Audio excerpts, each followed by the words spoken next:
Hello, dear public. I'm very happy to welcome you here this evening to the next panel here at the Climate Fiction Festival in the Literature House in Berlin. We are the first panel today that's actually present here in the Literature House in Berlin this evening. So I'm really happy to be sitting here with Helene Bukowski and with Roman Ehrlich. And warm welcome to both of you. So where did you just come from? You're both living in Berlin. I didn't come with my bicycle, I came with the metro. I came with my bicycle from Gesundbrunnen, in the north of Berlin. So I came from Göttingen. My name is Anja Johannsen. I'm from the Literary Center in Göttingen. And so I had the longest trip, but it also wasn't so far. And it's great that we're sitting here today. So we've got a lot to do here in this group hour that we're going to spend together. So we're going to accelerate things and talk about two books about Milchzähne or Milk Teeth from Helene Bukowski and Malé from Roman Ehrlich. Both are quite dense and multi-layered, multifaceted books that I think that we could talk about each one of them for at least an hour, but we don't have the time to do it because we also want to talk about what these books have to do with the topic of the festival. So we're going to do something, and we're going to manage to do that within the allotted time. So I'm just going to ask you to introduce yourself briefly, and I'm going to start with you, Helene. So, Helene, this is your debut novel. And it was extraordinarily because, sort of like this is quite seldom, but you actually wrote this book while you hadn't even graduated. You were still studying in Hildesheim. If I've really understood. Sort of like sometimes people write, in order to do their graduation thesis, but you actually published this book before you were even graduated. And so it's practically translated into English and to French, and the translations will be released in the next spring and next autumn. So Milk Teeth is also, it's used as school material in Zurich. Maybe we can talk about this, because that's quite remarkable as well. It's also used for seminar material in the University of Potsdam, so a lot of people have been interested in this book, and we're going to deal with this book as well this evening. So Roman, your book, it's your sixth book, it's your third novel, and in between then there was also a collection of stories and a book that you wrote together with a photographer, so it was about so we can talk about it as well, because it's got a connection to Malé. So 13 was your debut novel. Now it's sort of like you've written 6 books in 7 years. Sort of like I think it's really prolific. And we're going to talk about Malé today. And the other books we're going to have to talk about at other events. So maybe just at the beginning, because we're not really going to be able to do justice to these books in the time that we've got allotted. But for example, I think you can look at the stream here, and you can get more information about Malé. And you can get this from the reading that you had at the literary festival in Hanover, and you were nominated for the German Book Prize and also for the Northern Literature Prize.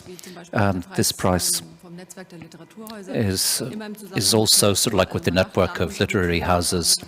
So you have if you're nominated for the Literature Nord, then you have a tour, and your tour was at the end of October.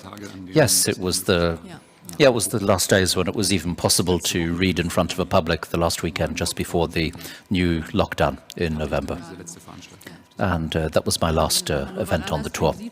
And in Hanover then, there wasn't much public as well due to the pandemic, etc. So your book was actually before the pandemic was published. So I don't know if there's anything you can. Maybe I'll have something else to say about it later. So great. So let's start. And we'll talk a little bit about climate fiction here. So yesterday at the beginning, the inauguration of the festival, we had an introductory talk from Axel Goodbody, who is the he's really one of the leading lights of eco-criticism, and he's an Irish-German scholar who has developed eco-criticism in the German-speaking world, and he summarized what we can understand under climate fiction. And I think that the major feature of climate fiction is that the climate's not just the background role, but it's also in the center of the action as an actor, in the climate fiction genre. So there are various other criteria as well, but we were all talking about the fact that, it's very committed storytelling. This is the case of a lot of books. Sort of like that factual knowledge is included in the text, but you could ask the question as well, so that's the case for every book. So to what extent do you feel that you fit into this climate fiction drawer, as it were? So, Helene, would you like to start? I think it's always great when from the, sort of like other opinions, or, sort of like other people have opinions about the books. I didn't think that I didn't want to write a novel about climate change. That wasn't my point of departure, as it were, when I was starting the book. But it's always interesting when someone else puts you in that drawer. How's it with you? I don't know how I feel about being classified. It depends on how nice the classification is. But my intention wasn't to write a climate fiction novel, and so these classifications always happen afterwards, after the event. But with the presentation, I was wondering yesterday that it was interesting that sort of like climate or climate change is suddenly in the foreground. It's an actor in the story, and I think with some books this is more the case. Some books it hasn't gone this way. But the places are really affected by the climate change. So it actually becomes one of the major actors of the book, the place where all of these events are happening. And these places are extremely affected by climate change. And you were talking about the Maldive Islands. Yeah. Sort of like we're talking about the capital of the Maldive Islands in the near future. And so maybe that's why the city was one of the main actors in the book. This is something that quite rarely happens. But the generation of people who have talked about these places with their nostalgia, sometimes with their imagination and with their perspectives. So it is a drawer that you don't feel claustrophobic in. No, not at all. I think it's quite nice, in fact, when this topic is, we can manage to raise awareness about this topic, and then, books are released then that deal with this topic, and that manage to raise more awareness. So I think it's good. Yeah, good. So, Helene, we both met in Göttingen about a year and a half ago. It was a mini congress. I think we were writing about the climate, where we were talking about other literary authors, and I think, but he was also there, Heinrich Dettrich, and Heinrich Dettrich, he's a German scholar in Göttingen. He was president of the academy, and we prepared this day with him a little bit. And he looked at the preparation. He sort of like, climate fiction.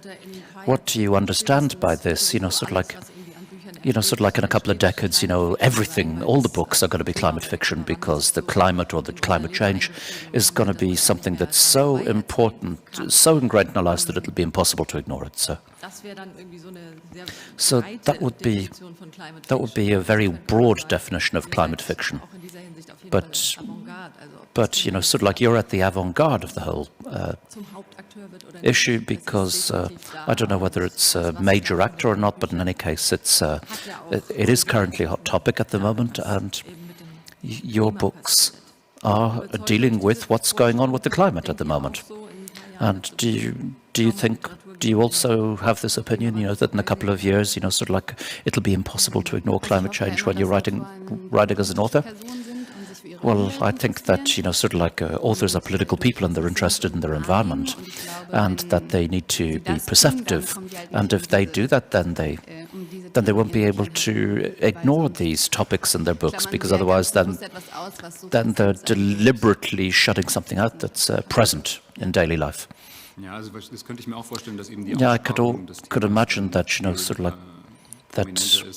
that the dealing with this topic is going to be more prominent in the future than it has been at the present. And, because people write about the world that we live in, and as our world is being changed by climate change, then of course then it's going to get nearer and nearer to us. So when you write about the present, then of course then these phenomenons, it's unavoidable to include these phenomena in your books. It's always difficult when you start thinking about, about texts, if they're talking about the pandemic, the current pandemic at the moment. It's, sort of like sometimes you don't, it's hard to write about it because you don't have enough time distance with respect to the events. But I think that the discourse is, discourse is a little bit is changing. Everything that's happening to nature at the moment, happening to trees and the rest of nature. I think, I think that the whole discourse and discussion about trees in the future is going to be different, because they're really being treated cruelly and unfairly at the moment. Both of you, Helene, studied in Hildesheim, and Roman studied in Leipzig. Was climate fiction, or more broadly, was ecology in literature, was it a topic that was very present or did it play a role when you were studying? I think we went together into the woods, and we were also worried about the woods and about their continued existence. But no, not at all. It wasn't an interesting topic then at all. And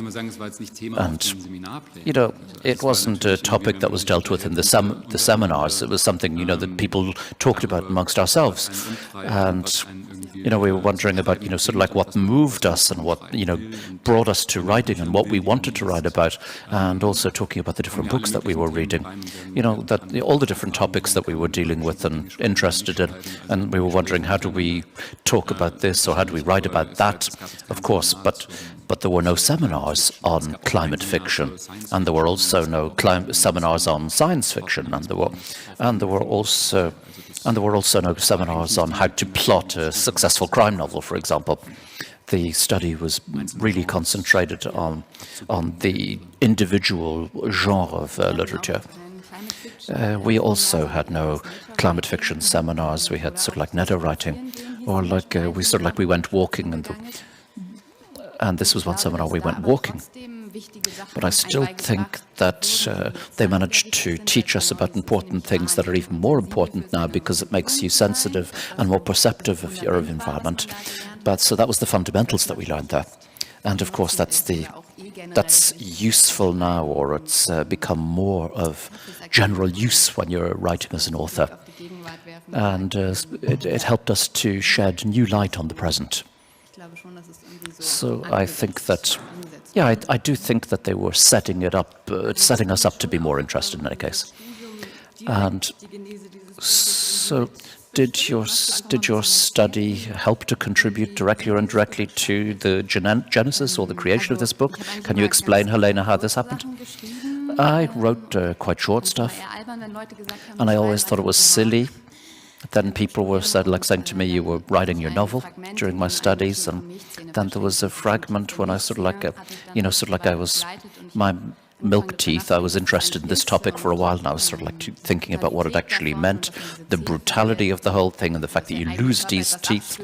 That's sort of like your own body sort of like throws something else away, and then you catch up with it.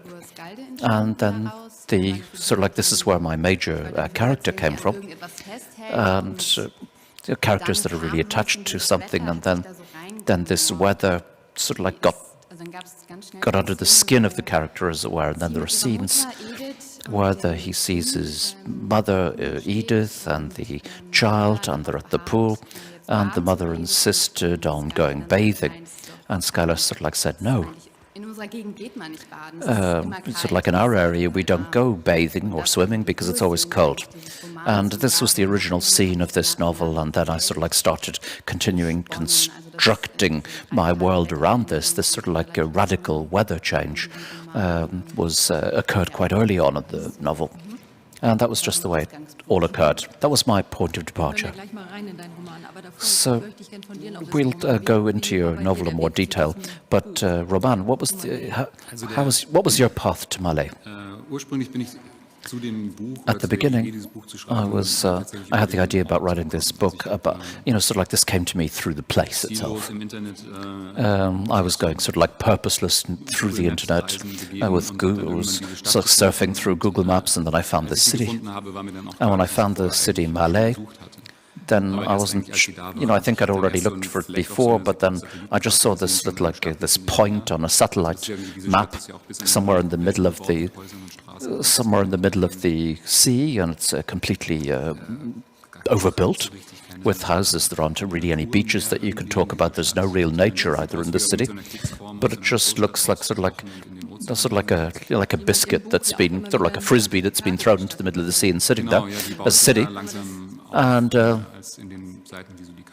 sort of like you can sort of like see, and this was how the idea was constructed. For example, like this, yeah.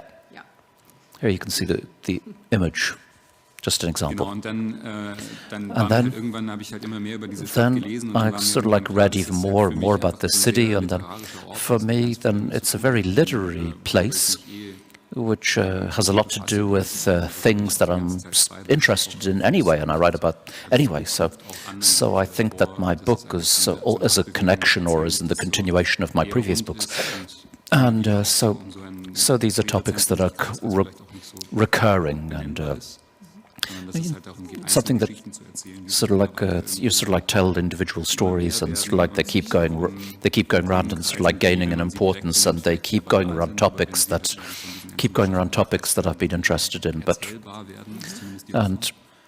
at least you try to tell stories that are worth telling, and then it's a wonderful place that I was interested in the images of it, and then it's also, and I tried to put this city then into the future, where this is the Malé is the capital of the Maldives, which is sort of like considered as being an ideal holiday place. It's a paradise in the place. But then I was sort of like, I was trying to situate it then nostalgia and sort of like search for happiness. But you were never there before. Did you ever? This is my other book. I was never there. Here you can see the picture here, the book Überfahrt, or Trip. And I did this with a photographer. We were on a container ship, and we left from Hamburg to Qingdao in China. And then we created this book, and then we drove through the Indian. We sort of like sailed from China back then, and we sailed past the Maldive Islands, and we were able to see them with a telescope out of the ship. So that's when you decided that it was going to be your new place? Yeah, I'd already started writing the novel, and then I interrupted the writing because we got a grant so that we could go and do these trips. So I interrupted my writing to go and do this trip, and I knew that I'd have to keep writing then once I got back from this, and sort of like after the break then sort of like keep writing my novel. But I'd already decided to go there, and I knew that. And I knew that when we went past, because I knew that I wouldn't get any closer, because it's central about projections and about imagining, and you're always like, I wrote it and rewrote it and rewrote it, sort of like about the imagination and people's perceptions of the place and what it's going to be, sort of like this paradise perception of people have. They always think of it as being an ideal place. And so that's really part of the center of the book. But I didn't want to go there and then write a book about my experience. I really wanted to stay in my imaginative phase. So we're close to your place, but let's go to your vicinity, Helene. So you're going to read part out of out of Milk Teeth, which was published in 2019. Are you going to read something, or are you going to? Okay, then let's just get right to the nitty-gritty. Then I quite enjoy this reading, and I think it's also self-explanatory when I just read it.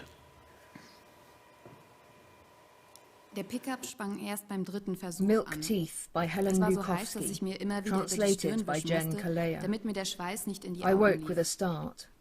It took some time before I found my way out of the dream and back into reality. I tried to bring the room around me into focus. Sunlight lay in a bright square on the floorboards. The air smelled of dry wood. I knew that I would have to go out today. I'd put it off for too long. I got dressed, my heart pounding. I told Maisis that she would have to stay in the attic. I sat her down on my mattress and put 3 cartons of condensed milk next to her. Don't move from here under any circumstances, you hear me? I said. Maisis wrapped her arms around her knees. But where are you going? I put my hand on her head. It won't take long. Maisis asked if she could come too. I said no. You stay here. When I'm downstairs, close the hatch. Understand? Maisis nodded.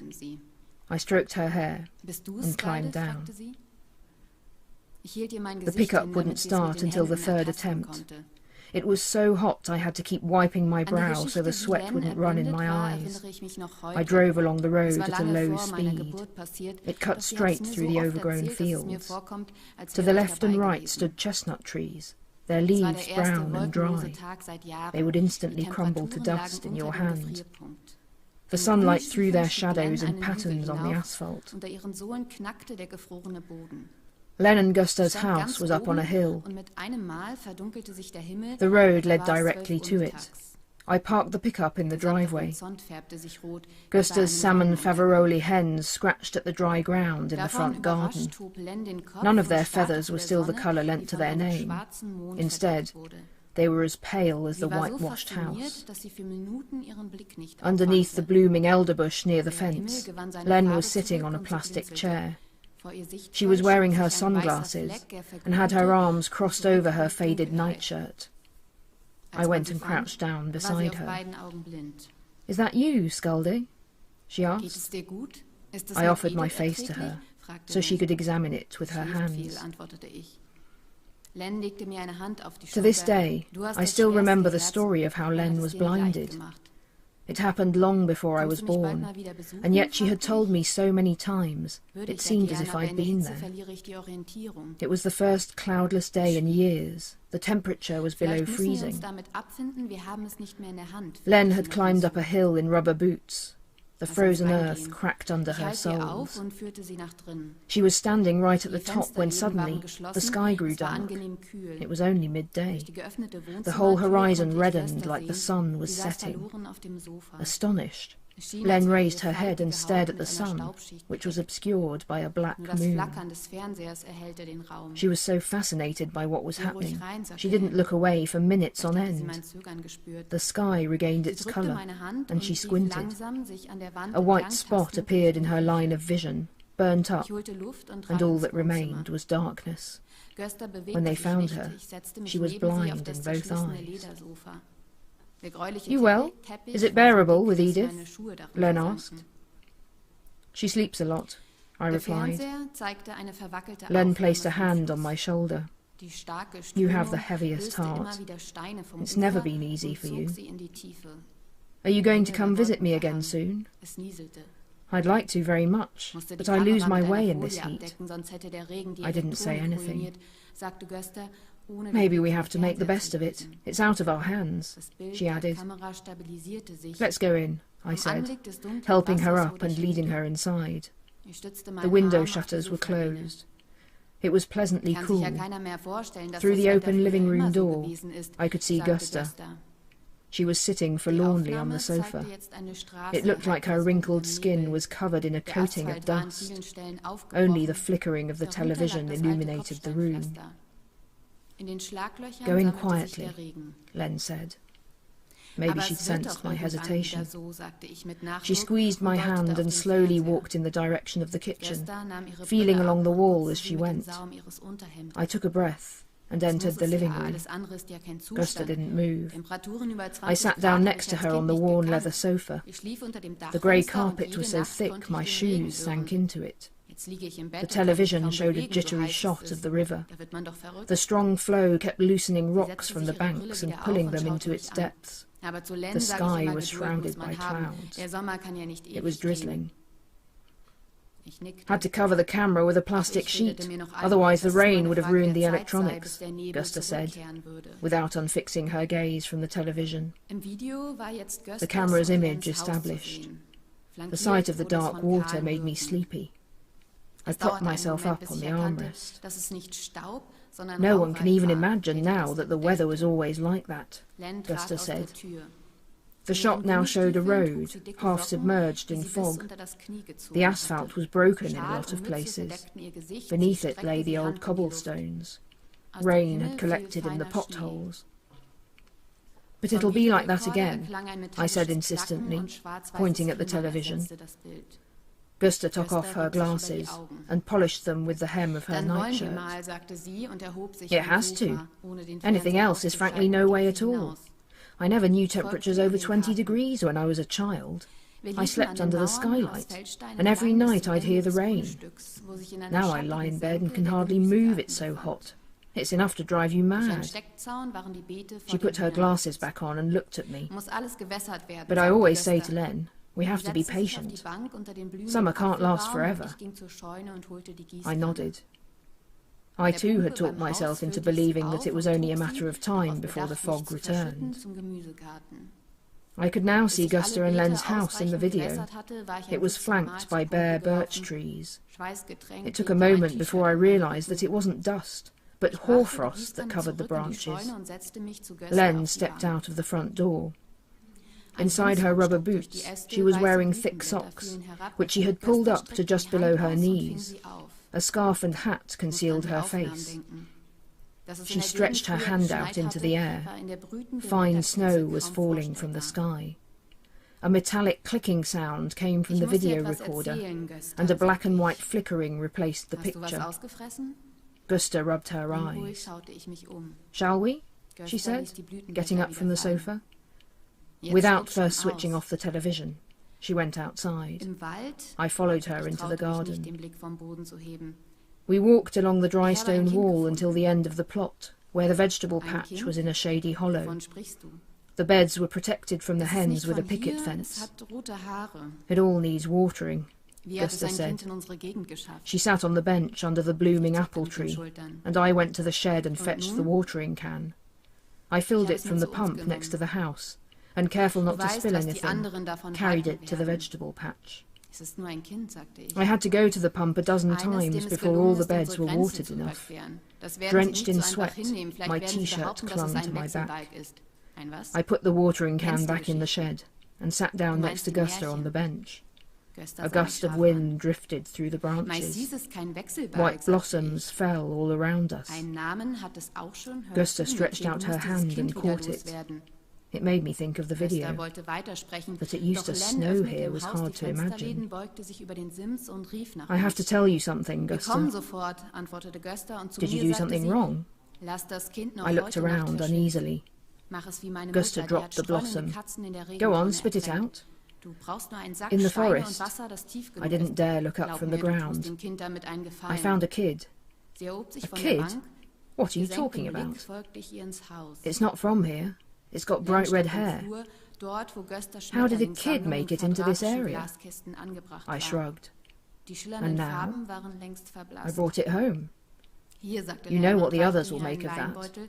It's only a kid who managed to get past our border. They won't accept that so easily. Maybe they'll declare it a changeling. A what? You know the stories. You mean the fairy tales. Gösta gave me a sharp look. Maisus isn't a changeling, I said. It's already got a name, has it? Listen, girl, you must get rid of this kid. Otherwise you'll be held accountable.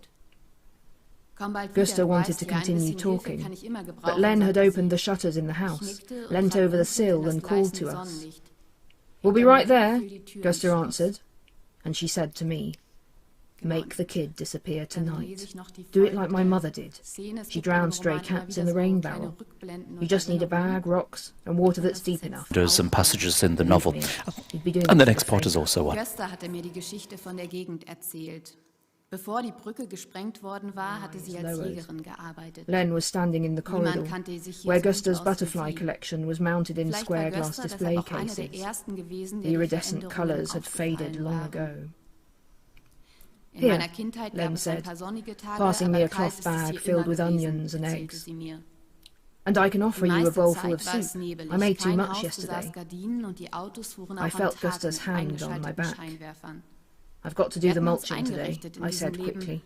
My face was reflected in Len's sunglasses. For the first time, I was glad that she couldn't see me.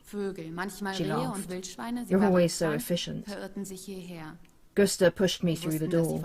I hugged the bag to my chest. "Come back soon. You know I can always use some help," she said. I nodded and stepped squinting into the gleaming sunlight. The door closed behind me. Every person wears a mask, but it's always the same face, concealing the fact that things have changed. Gustav told me the story of our area. Before the bridge was blown up, she'd worked as a hunter. Nobody knew their way around here as well as she did. Maybe that's also why Gustav was one of the first to notice things shifting. There were a few sunny days during my childhood, but it's always been cold here. Most of the time it was foggy. None of the houses had curtains, and cars would have to drive with their headlights on during the day. We were settled in this life. We had houses and yards. We were already fending for ourselves back then. And then, the animals. Birds, sometimes deer and wild boar.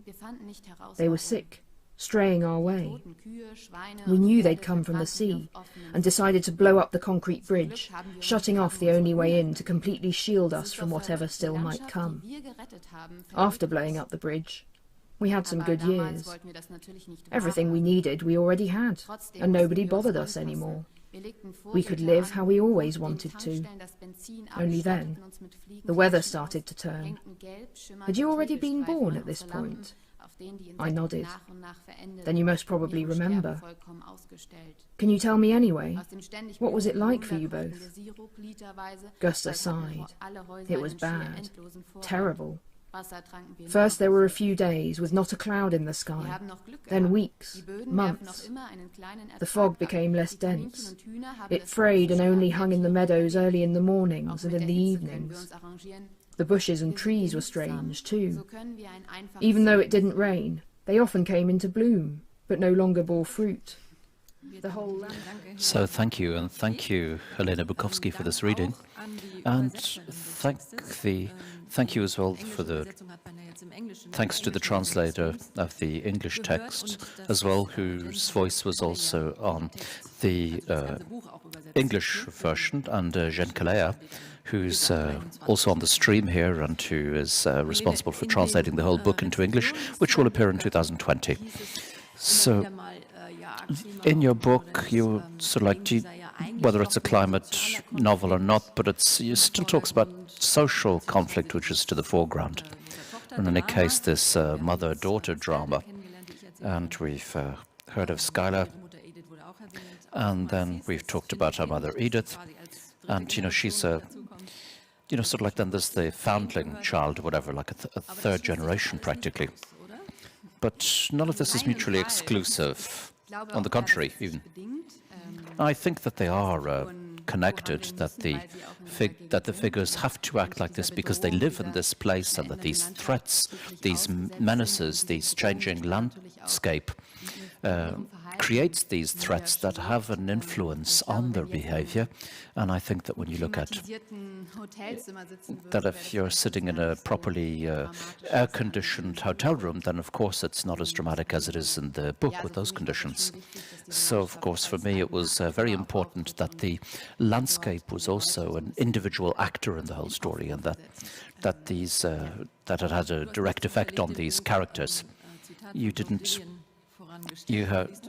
have this citation or quotation from John Didion, but yes, it's extremely important.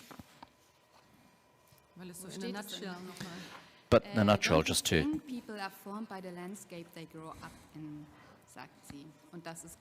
So this is what she's saying, and this is exactly it. You know, people are formed by the landscape they grew up in, and you cannot be separated from this landscape. That, you know, they both sort of like blend with one another, but not.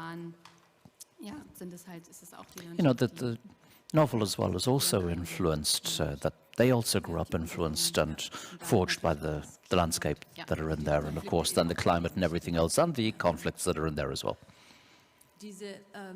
So these 11th graders in Zurich that we were talking about earlier, and a teacher from Zurich told me that she had worked on this with her pupils in a course, and I was asking them sort of like what they thought of it, and they sort of like said they were all unanimously very enthusiastic with the book, but they had a problem with the book, and they had a problem with the ending, and also with the Edith character. That they thought it was a little bit too gloomy, and but it's not really that gloomy. I mean, I remember that you were at this mini congress in Göttingen, and you told us that there were people who that you'd actually rewritten the end to make it not as gloomy as it was going to be. But yeah, people always perceive this text as being, you know, sort of like quite gloomy, and I don't think it is at all. I mean, I sort of like see a lot of positive and beautiful moments. The end at the beginning was a little bit different, and then I thought that sort of like we were talking with one another, and they sort of like said you need to put a little bit more hope in there. So I rewrote it and tried to put a bit more hope in, and I actually think it's quite hopeful, this book. And I've always think that, you know, sort of like I always find it unusual that sort of like Edith is perceived as being very gloomy, because everybody's got their own history, and sort of like there's a reason why they behave like they behave. And like, for example, you know, she lost her home place and she came to this place new, and she's a climate refugee, in fact. And for me then that really explains her behavior, and this is what makes her such a particular character. You know, she's also quite a glittering figure as well. She's really elegant and everything. Absolutely. But so now, I'm just going to go to my last question, but I wanted to know, but how depressing was it to write this book, in fact? You know, sort of like when you're, I know as a reader, of course, and, you know, sort of like I can see moments, but sort of like, you know, it really brought me down, you know, when I was reading it. Which isn't a comment that's negative about the book at all. I just mean that it's really... but you didn't mean it to be gloomy. Yeah, of course it is gloomy to an extent, but when I was writing it, it didn't really drag me down or depress me. I was interested in following these characters, and I'm somebody who doesn't know a lot at the beginning, but, you know, sort of like you develop things as you keep writing, and then you get interested in what's going to happen next. But that's with this gloominess. So my mother sort of like came at me and sort of like she read it, and she was sort of like wondering, sort of like, was everything okay with my childhood? Did I have to work through issues and stuff? But you know, these are moments that when there's a certain type of solidarity there, and even sort of like this mother-daughter relationship has soft moments that bring you so far that it you know, can't be perceived as being a completely dark novel. But of course, you know, but yeah, with respect to the climate, you know, of course, yeah, that is a bit gloomy in that respect. So did you did you figure out for yourself exactly what era the book is set in? Where and when? You don't have to tell us at all, but I'm interested in knowing that if you've got a decade, a precise decade. Not really, but that's also by me. It's like I don't know, sort of like, I'm all mostly at the time I only know as much as my characters know, and so like I don't think it's interesting really to know exactly what era it's the book is set in. I think it's sort of like it's good that it's sort of like placeless and timeless, and then that gave me the necessary liberty to tell my story. Thank you very much. Roman, so your book is not placeless, but it is timeless. But sort of like it's not very easy to set a precise time on it. But do you have a precise decade? Yeah, it was like when I started at the beginning, when I started working at the beginning. It's like with Helene as well. But it wasn't as important. But it wasn't important for me to sort of like precisely nail the book into a particular time. But then, sort of like then as you keep developing text and you keep writing and as you get the book ready, then I had the idea sort of like, that at least I had to have an idea. And when I was talking with the editor and the readers and stuff, they were looking for hints and sort of like they wanted to be able to calculate it. And so there are different markers in there that you can sort of like try to work out that it's more or less than 2050. There's a video cassette, whatever, that sort of like people say when the video cassette floats up, the people know how old it is, and then there's a tree as well that you know when it was planted, etc. So if you read the book, there are clues in there. You can work it out, but it's not really important for me. It's not. This is not the decisive issue. It doesn't shed new light on any subjects. But I think it's in the passage that we're going to be hearing about now that you're going to read for us. I think there's something hidden in the piece that you're going to read for us, and I'm quite excited. Maybe I'm mixing things up, but now while I'm reading, I'm going to have to think about this all the time. So now we're going to hear a piece from Malé, which was printed by Fisher Publishers in 2020. So I'm going to read you. There are various characters, but at the beginning, there are people who are traveling on this island, and the two main characters, and some of them are absent. So there's a lyricist and then an actor who got to know each other on the island, and then at the beginning they disappear at the beginning, and then people are looking for them.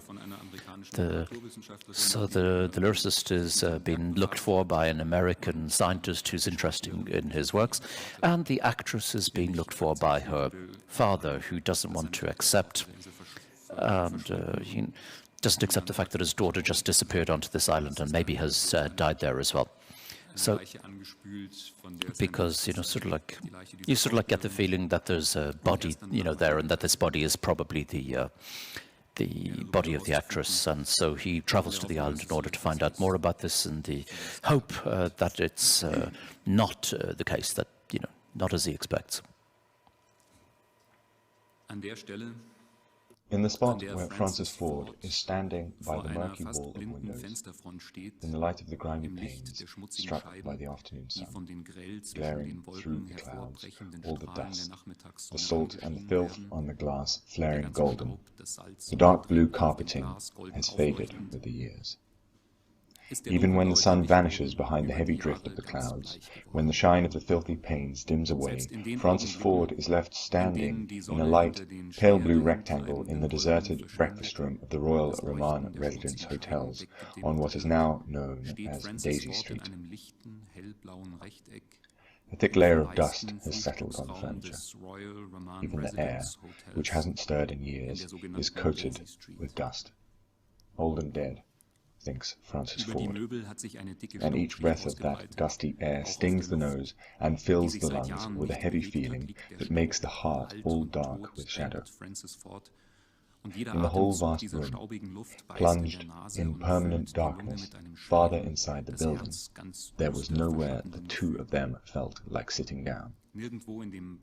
Francis Ford arranged to meet the father of the deceased actress Mona Bauch in the breakfast room of the Royal Roman Residence Hotel because the hotel, like the actress Mona Bauch, is mentioned often in the writings of the poet Judy Frank, the man she's come searching for in vain, whose journals, letters, and poems have sunk under her skin and into her soul just as the moisture has sunk into the walls of this lost city.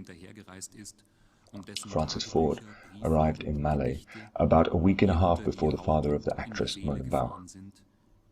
She senses that, in terms of knowing the conditions on the ground, she has a head start over the distraught man. At the same time, she feels that she has less time left before her drive. Strength and will are utterly consumed by the all-encompassing inertia, the humid weather that hangs heavy overhead, the rain, the gnawing waves, and the spring tides that the pale moon drags across the island. The distraught father has just started his search, and he has information that Francis Ford lacks. 2 months ago, somewhere in this former capital of the Republic, the actress Mona Bauch appears to have taken her own life. A dead body has been found. Witnesses have given detailed accounts thereof, and 2 different, highly unappetizing photographs of a grossly disfigured, drowned body were circulating in the internet for a time. Presumably, it was cremated on one of the nearby atolls or buried in a mass grave. Poet Judy Frank, however, has vanished without a trace. His possibly simultaneous suicide is a mere speculation. They are presumed to have left together. In the bar where the distraught father went yesterday to start getting his bearings on the island, he was told that his daughter had left a sort of farewell letter, and that there might be a willingness to give him access to that letter.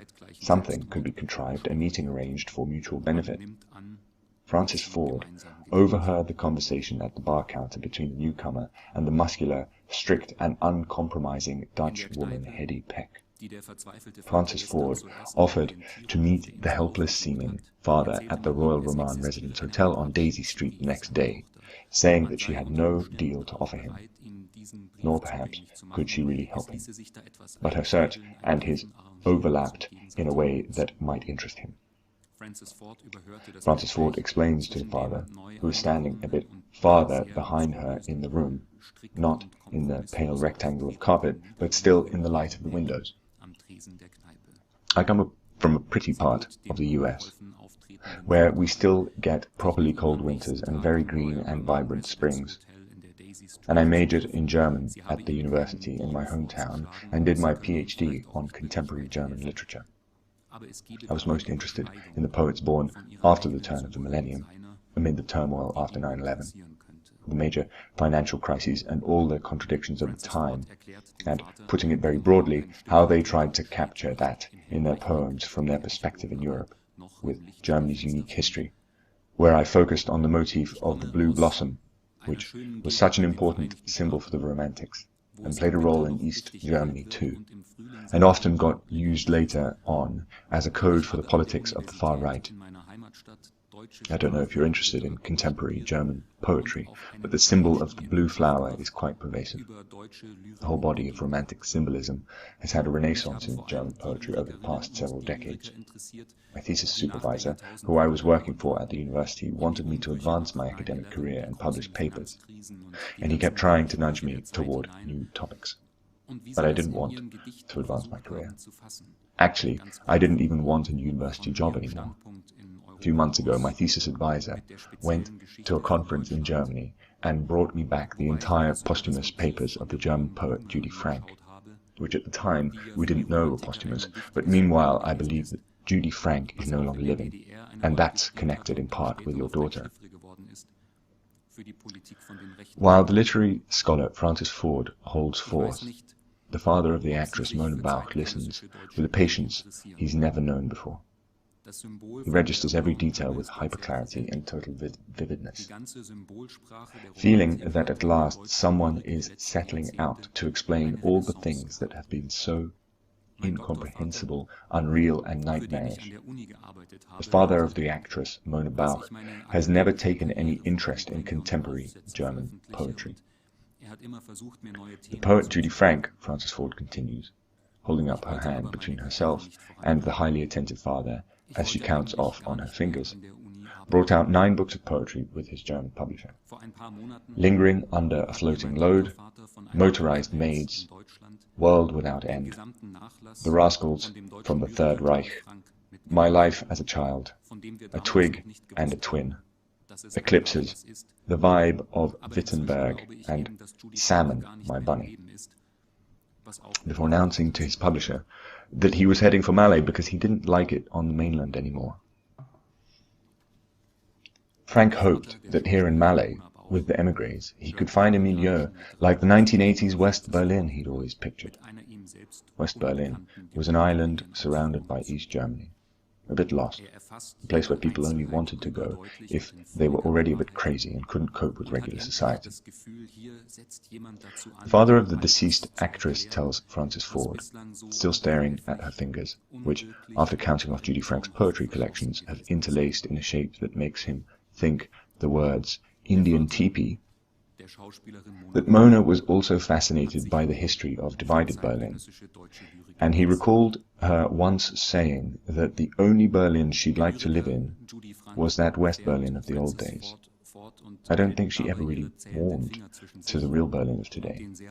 And pretty soon after that she went to France, and then California. I would have rather she'd stayed in California or come back to Germany. But of course she didn't ask me. She was a grown woman by then. I had no conception of this whole situation here, but I thought it might be dangerous. Frances Ford nods without looking him in the face. She is trying to keep her distance from the distraught father's grief. She senses that this man is beginning to see her as someone or something who or which might be able to relieve him of a very painful, very frustrating job by fitting together jumbled puzzle pieces to make a whole comprehensible picture. Frank came here 3 years ago, and he kept sending emails and manuscripts and journals to his publisher in Germany. He probably figured that in Germany the publisher would sort everything out and publish it and wire him some money. But the publisher became seriously ill and died, and his wife had no interest in keeping the business going. She sorted out all their correspondence and the archives, set up various hard drives, printed emails, deleted accounts, and then divvied it all up among the first takers.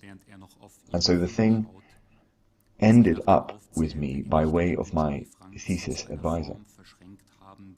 I knew Judy Frank's poetry books already, but his island diaries, poems, sketches and letters from Malé fascinated me far more than published books. First I tried to contact him through his publisher's widow. Then I tried to write to him directly, and then, when none of that worked out, I asked my thesis advisor for a leave of absence and came here looking for this German poet, which is kind of crazy, because he probably isn't even alive anymore, and I can't say what would happen if I did find him. I mean, what I think what ought to happen. Maybe I wouldn't even have come here if I hadn't already known there's no hope. I'm pretty sure that your daughter and Judy Frank were a couple, or at least romantically involved. My hunch is that Frank had a pet name for your daughter. If so, he called her Luna, and she actually turns up quite a bit in his writing. Luna. Elmar Bauch says his daughter's pet name several times out loud, and he doesn't like it one bit. The way the word inexorably spreads, covering his brain and the memory of his child. Can't even tell you how awful that is. Luna.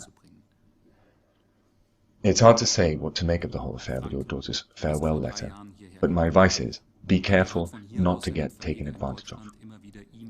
In her mind, Frances Ford adds the words, in the hour of your greatest weakness. After the Royal Roman Residence Hotel shut down, its rooms never ended up being rented or squatted on a long-term basis. Here and there, bed frames still hold moldy mattresses, but most of the rooms have been cleaned out. Everything of value has been unscrewed and pried off. There's no electricity, and the water pipes have been rusty and defunct for ages. Judy Frank tried to describe the hotel over and over. He wanted to find a language that would transcend the usual disaster tourism and fascination of ruins, expressing the nature of this place that human beings have ceded to fungi and mites to build their microscopic societies. Francis Ford and Elmar Bauch climb up through the stories of the abandoned hotel building to the very top, the rooftop terrace, which Ford claims was a romantic rendezvous for the two missing people. From the stairwell, they can never see more than a few yards down the dark corridors, which emanate a silence that they counter with excessive panting and sighing as they climb, to keep it from swallowing them up. Elmar Bauch recalls his daughter writing in an email from Malé that the city is filled with places that urge silence on you. At the landing below the last floor, they can already hear the breaking of the waves through the open door to the terrace, the eternal unrest of the Indian Ocean that hardly ever lies peaceful, flat and turquoise as in the tourist brochures from the old days. Instead, it's in constant motion, wild and foamy and roaring, churning darkly and utterly infested with the trash of humanity. Even before they step out onto the terrace, the sea penetrates their noses too. Each breath is saturated with the salty taste of all the organic matter that ever perished and slowly dissolved in that salty water. Oily and caustic, the taste trickles from the nose down to the throat, filling the oral cavity and coating the tongue with a greasy film. The rooftop terrace of the Royal Roman Residence Hotel is floored with weathered wooden planks that rise to flat platforms surrounding a large swimming pool, once crowded with deck chairs and sunshades. Someone turned the rectangular planters at the edge of the platforms into raised beds for various plants, marijuana, carrots, sage, parsley, before apparently losing interest some time ago and leaving the plants to fend for themselves. In the large, white-tiled cavity of the swimming pool, a swampy biotope has formed in the years of abandonment. Green stalks moving in the wind, interspersed with duckweed and ferns and rotting leaves. The hotel is not the tallest building on the island, but the shores can be seen in all directions, every spare yard built up with houses and streets. Down at the end of each street, the image is the same. Mountainous waves rolling up, veined with white foam, collapsing with a crash, sucked back into the next breaker. The flood walls erected on the edge of the coral reef to counter the constant work of the sea have already crumbled and collapsed in numerous places. The shallow layer of water in the streets, left over from the last rainfalls, is traversed by calm, even swells. Nowhere in the city are the ground floors still occupied or commercially used. All of life takes place on the upper floors. Francis Ford sees several pigs on a roof across the way, crowding together as they eat from a trough. She thinks all that happens in this place is time passing. The sea and its tireless work of erasure are the apotheosis of the passage of time. It's been a long while since anything else happened in this city. People seem to have forgotten that they once had a future. Francis Ford looks around the terrace of the Royal Roman Residence Hotel, trying to disregard the wind-tussled father of the actress Mona Bauch, and recall how full of yearning the place seemed in Judy Frank's descriptions. She thinks the beauty of the description can't lie in the things that are described. It must reflect the yearning that another person feels and describes in your stead. She thinks what a sad thing it is when human habitations no longer harbor human life. And then, in her head, clear and vivid as though in a closed room, she hears her own voice say a sequence of words that seem both familiar and primordially strange, like the first beings that once crawled on land to become our forebears. Eli, Eli, lama sabachthani, says the voice. Francis Ford can't help giving a very brief laugh before turning to the distraught father, who is looking at her with questioning eyes. Grüne Halme, die der Wind bewegt, dazwischen Grütze und Farne und fauliges Laub. Das Hotel ist nicht das höchste Gebäude auf der Insel, trotzdem sind die bis auf den letzten Meter mit Häusern und Straßen zugebauten Ränder in allen Richtungen zu erkennen. Am Ende einer jeden Straßenschlucht dasselbe Bild von anrollenden Wellenbergen, von weißen Adern aus Gischt und Schaum durchzogen, ihr krachendes Zusammensinken und zurückgesaugt werden in den nächsten Brecher. Die Flutmauern, die gegen die beständige Arbeit des Meeres auf den Saum des Korallenriffs gesetzt wurden, sind an den meisten Stellen schon zerbrochen und eingestürzt. Das seichte Wasser in den Straßen, das seit den letzten Regenfällen nicht mehr vollständig abgeflossen ist, wird von einer ruhigen, gleichmäßigen Dünung durchzogen. Kein Erdgeschoss der Stadt wird noch bewohnt oder gewerblich genutzt. Alles Leben findet in den oberen Etagen statt. Francis Ford sieht ein paar Schweine auf einem Dach gegenüber eng gegeneinander gedrängt aus einem Holztrog fressen. Sie denkt, dass alles, was hier an diesem Ort passiert, das Vergehen von Zeit ist. Das Meer und seine unermüdliche Vertilgungsarbeit sind die wahrhaftige Entsprechung der vergehenden Zeit. Schon lange ist in dieser Stadt nichts anderes mehr passiert. Es scheint, als hätten die Leute vergessen, dass sie einmal eine Zukunft gehabt haben.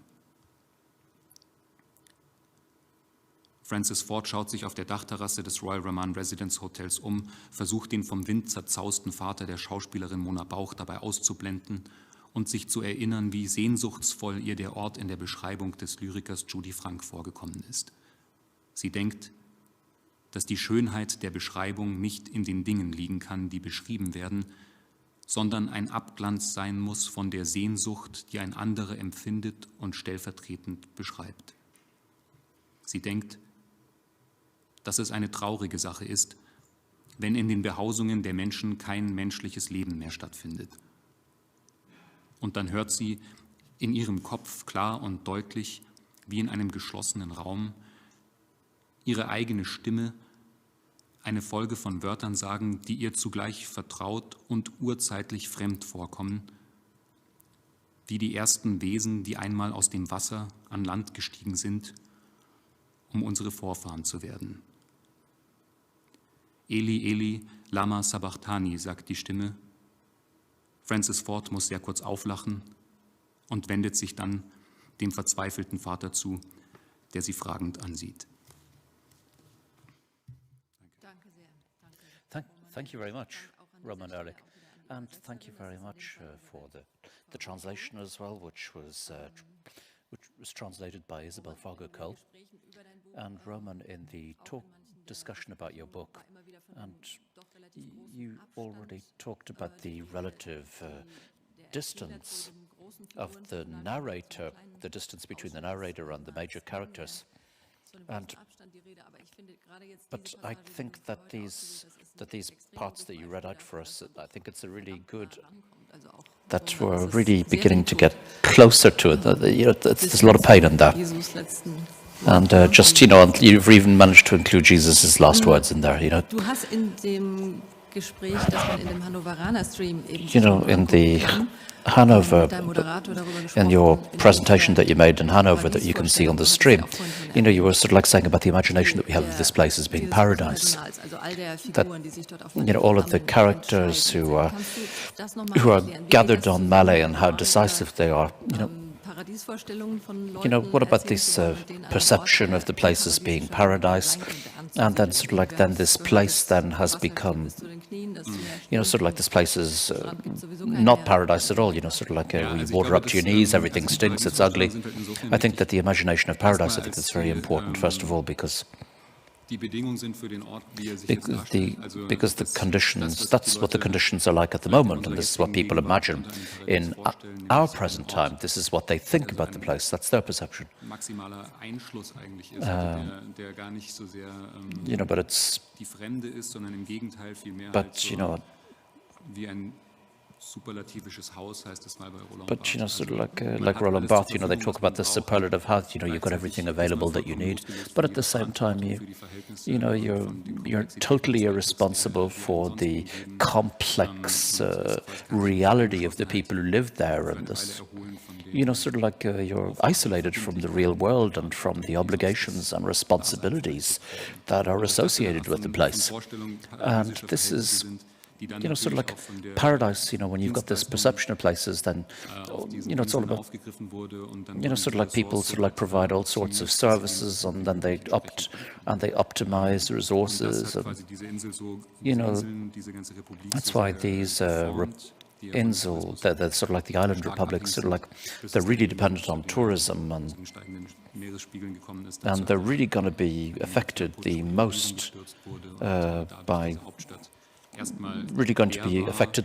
by these by the rising seawaters, and then sort of like then there was a dictatorship, then afterwards then there was a revolution, then the government fell, a lot of people went out, but people sort of like come there and they've got their own projections, and but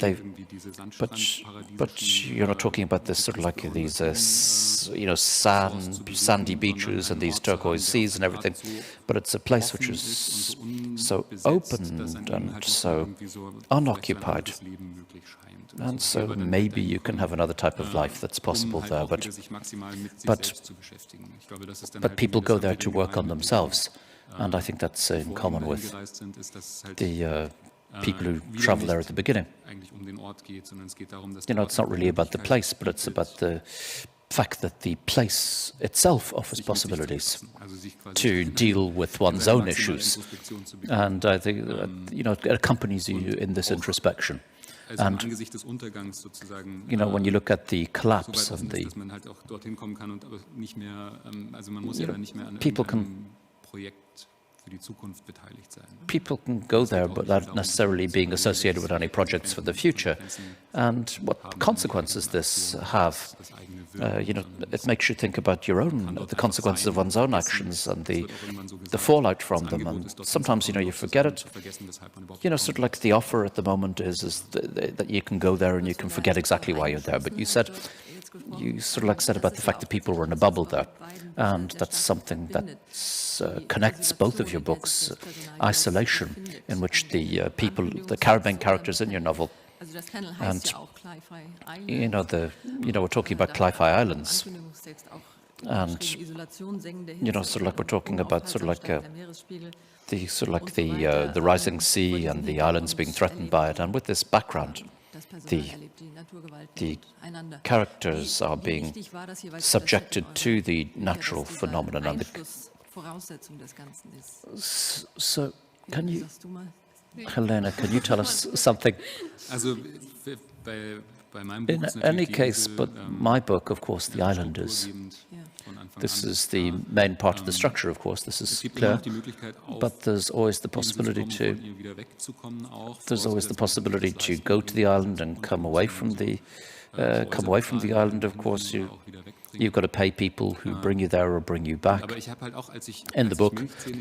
But when I read Milk Teeth, I also had to think about the cold year, and which was my first book, because there's also a place in this which is sort of like isolated, one side by the sea and the other side by a former military practice ground, and it's closed off, and sort of like you've got these burnt fields, and then sort of like then these bridges that were deliberately blown up so that people can be alone there, and sort of like it really reminded me of my own book.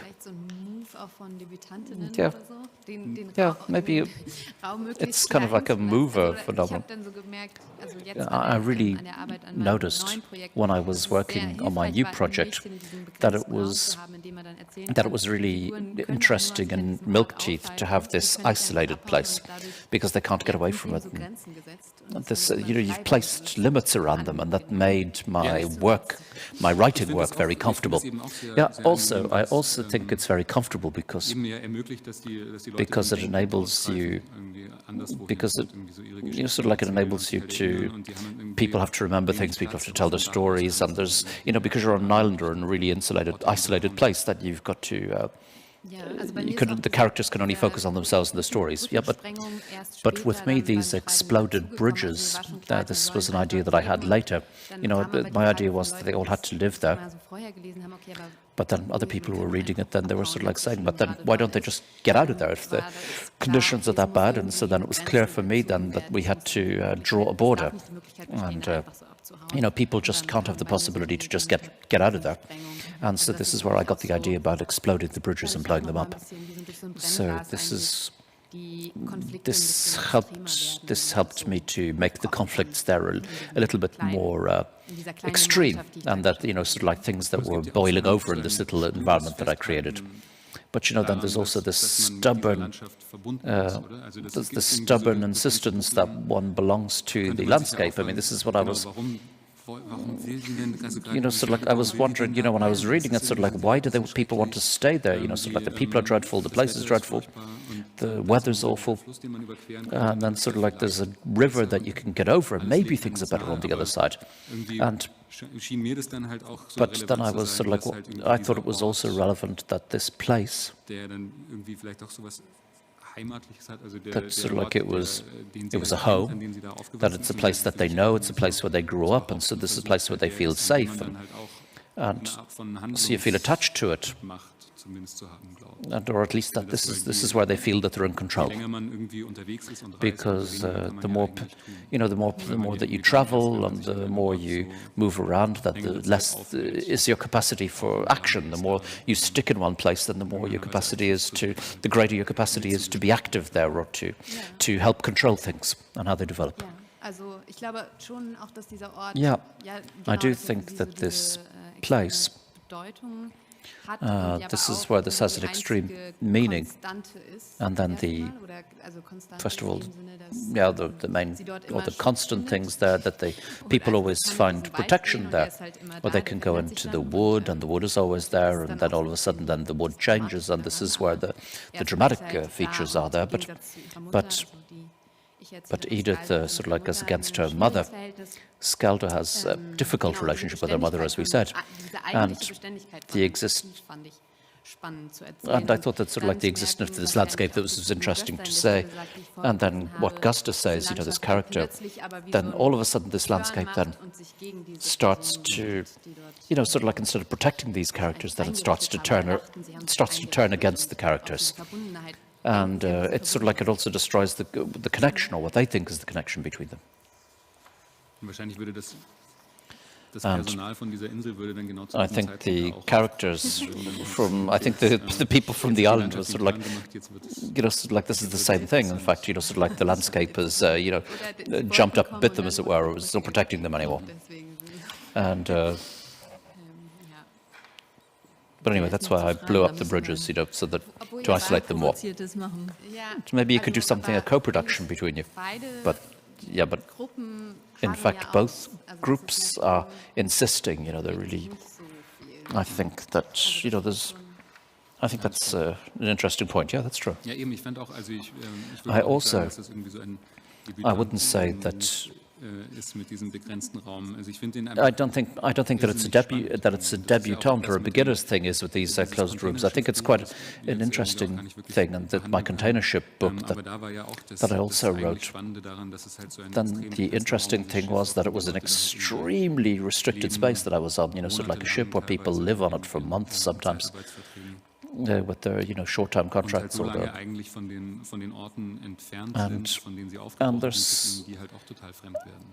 of like they're so long away from the places that they come from that they become foreign, and they go away for so long that sort of like the places where they grew up and sort of like develops without them, and then the more you travel, the more disconnected you come from the place of origin. And of course, then we're beginning to run out of time. But I really wanted to talk to you about something. And this is this other drawer or classification that we talk about, that this is, a dystopian novel. Cli-fi is one drawer, or it's a different category. Oh, what, sort of like, you always sort of like, Roman, you always say that it's not only a dystopian novel. This is something that you say. Yeah, of course, when we're talking about the first drawer that you were talking about, of course you can call it a dystopian novel, but for me, it's not something that I can productively work with, and I would never say that it's a dystopian novel,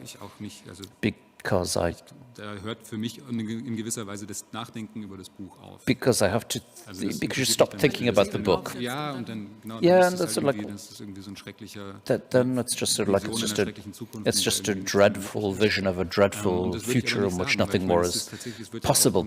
And I wouldn't say this at all, because I'm just telling things, and of course there are different characters in there who have ideas, and maybe the ideas are ridiculous or crazy, or that they're not really going to be successful, but at least they're there, and we keep telling these stories, and we get to the point in the book when we're talking about this literary scientist here that we were talking about, and who's standing in an office with someone who's also disappeared, and then they've got they don't want to do this translation work anymore for other people. They don't want to read other people's books and then to translate. And what does this have to do with your life and with the world and everything? And that's a very dystopian point. That you get to this point where you sort of like go, yeah, even literature, there's no point. Even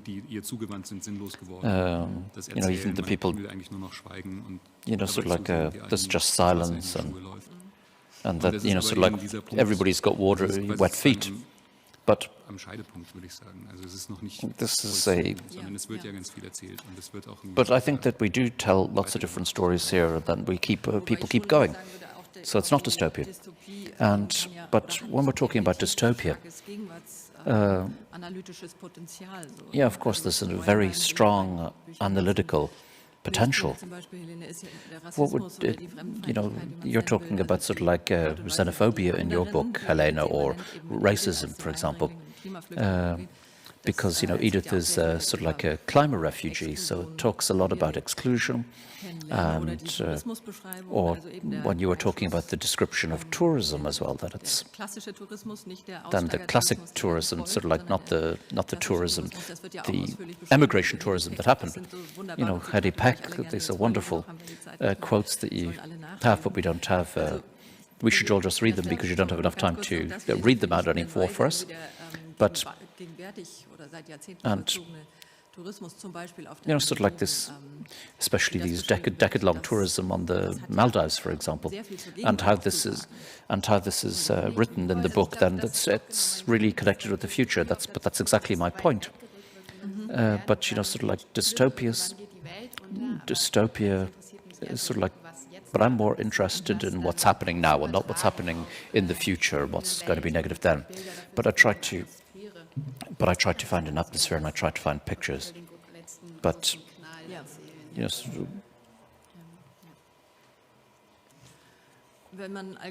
so if you look generally on the critic potential of dystopia, or especially with the special connection to Cli-fi, people are always saying that literature is like happening like it's like an alarm clock, it's sort of like shaking people awake and making them aware, and maybe it can sort of like bring people to act. I think that the two British authors who talked this afternoon, and if you look at the stream, it's there as well, that they were talking about this type of literature is also a type of activism, and that was one position. But then there's also sort of like there's the counter argument. Let's not be instrumentalized by like this. And Helene, maybe you sort of like you were talking about this alarm clock potential of literature, and sort of like saying, sort of like do something, write something, so that people finally wake up and become aware of what the problems are, and then sort of like then they translate this awareness into action. But then other people then don't want to become instrumentalized by literature. And what is your position in this do you want to call it a battle at all, and what's your position in there? I don't know. I can't. Sort of like people who read this, people who I can't imagine the process where somebody reads text and all of a sudden then they wake up and they start to think something. Sort of like people read it. And I think that if it was possible to wake up people by, sort of like people sit there, they read the book, and then all of a sudden they realize that I've understood the issue, and I know where things are going in the world, and I'm going to do something about it now. I don't know if that's really possible. I think it's a little bit too simple, but what I do think is that for all books, that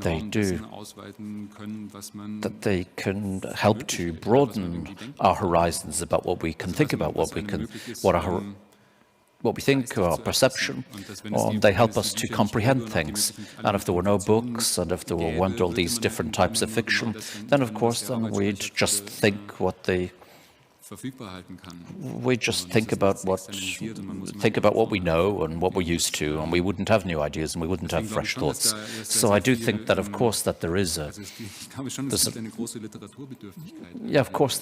a real need for literature in the world, just in order to have these new ideas, etc. But I don't think that sort of like literature should be read like a tract, and when you sort of like shake up the readers and sort of like say, hey, wake up guys and do something. But maybe this doesn't always work as well, like Meyer Lander, who was yeah. Helena, what do you think? I agree with Roman. I don't think that, I don't think that if I give my book to a climate change denier and then afterwards then it's going to wake them up and they're going to start doing something. But I do think that literature can give you the chance to sort of like broaden your own horizons and increase your knowledge. I'm thinking of myself as a young person or a child, for example, and sort of like I was reading these young female models, and these characters showed me what possibilities there were for me in the world to act. And sort of like if you just read classics all the time, then of course, I didn't have a lot of offers there because it talks about old white men. So there wasn't a lot of offer for me as a young woman at the time. So of course, it's great that sort of like, books help us to broaden our horizons and our knowledge. And this is when you were talking about the doctor in your book, Roman, and they were talking about the color. And, sort of like at the beginning then, if you hadn't said he was black, I would have just presumed he was white. So it helps people to broaden their thoughts, all of us. So broadening horizons, and I think broadening horizons must be the concluding words of today. We're going to keep going straight on, and I think then in the next panel, I think we're going to keep dealing with these questions. So thank you very much. It was really a lot of fun, and I hope that the public was also really happy. And in any case, I had a really great time. So thank you, warm thanks to both of you, and I hope that you enjoy the rest of Saturday here at the Climate Fiction Festival. So keep with us, and it's going on again tomorrow.